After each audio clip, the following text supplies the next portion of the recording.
ามแลตะเวนแดงลับดงตึกสูงใจลอยอยู่ในเมืองกรุง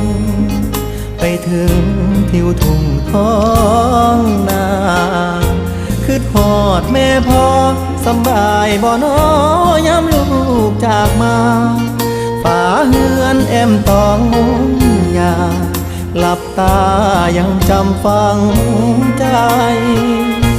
มาอยู่เมืองไกลบ่อุ่นใจคืออยู่บ้านเฮาหาปลาหน้าหวานเกี่ยวข้าวของขึ้นเหล่าลาบขมต้มไก่หนาวหมอกจางจางไอดินกลิ่นฟางยังค้างในใจหอมเอ่ยหอมกลิ่นเข้ามาน้ำตาสิไหลย้ำคือทอดบ้าน